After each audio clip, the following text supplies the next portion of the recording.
Group পর্বের আগের ম্যাচগুলোতে দাপটের সাথে জয় ছিনিয়ে এনে আফগানিস্তান পাত্তাই পেল না ওয়েস্ট ইন্ডিজের কাছে। মঙ্গলবার সেন্ট লুসিয়ার ড্যারেন সামি স্টেডিয়ামে স্বাগতিক ওয়েস্ট ইন্ডিজের কাছে 104 রানের বিশাল ব্যবধানে হারে আফগান বাহিনী।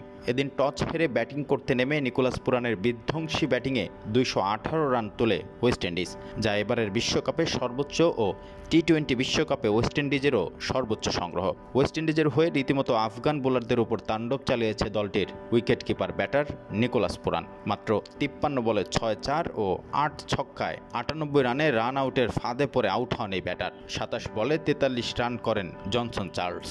এ জয়ে গ্রুপ সিতে চ্যাম্পিয়ন হয়ে সুপার 8-এ উঠল ওয়েস্ট ইন্ডিজ। সুপার 8-এ অবশ্য জায়গা করে নিয়েছে আফগানিস্তানও। 219 রানের লক্ষ্য তাড়া করতে নেমে ঝড়ো শুরু করার দরকার ছিল আফগানদের। তবে আফগানিস্তানকে ঝড়ো শুরু এনে দিতে পারতেন যিনি, সেই রহমতুল্লাহ গুরবাজ আজ ফিরেছেন প্রথম ওভারেই।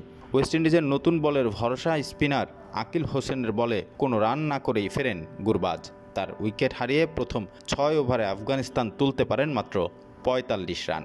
এরপর অষ্টম ওভারে ইব্রাহিম জাদরান 38 রানে আউট হলে একের পর এক উইকেট পড়তে থাকে আফগানদের। নিয়মিত উইকেট হারিয়ে 16.2 ওভারে মাত্র 114 রানে গুটিয়ে গেছে তারা। এদিন টসে হেরে ব্যাটিং করতে নেমে ইনিংসের প্রথম 5 ওভারেই 85 রান তোলে ওয়েস্ট ইন্ডিজ। পাওয়ার প্লেতে রান ওঠে 92, যা বিশ্বকাপ ইতিহাসের সর্বোচ্চ। শুরুতেই ব্রেন্ডন কিং ফিল্ডে কাজটা করেন ওপেনার জনসন চার্লস ও 3 নম্বরে উইকেটে আসা নিকোলাস পুরান।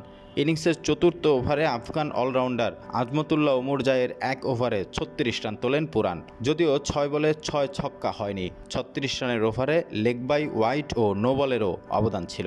27 বলে 43 রান করে ইনিংসের অষ্টম ওভারে আউট হন চার্লস। প্রথম 5 ওভারে ওভার প্রতি 17 রান করে তোলা ওয়েস্ট ইন্ডিজ পরের 10 ওভারে রান তোলে মাত্র 63। সেটা অবশ্য তারা আবার পুষিয়ে দেয় ইনিংসের শেষ 5 ওভারে। 16 ওভার থেকে 20, এই 5 ওভারে ওয়েস্ট ইন্ডিজ করে 70 রান। এখানেও ঝড় তোলার দায়িত্বটা পালন করেন Nicholas Pooran. Ripon Hossain, Dhaka mail.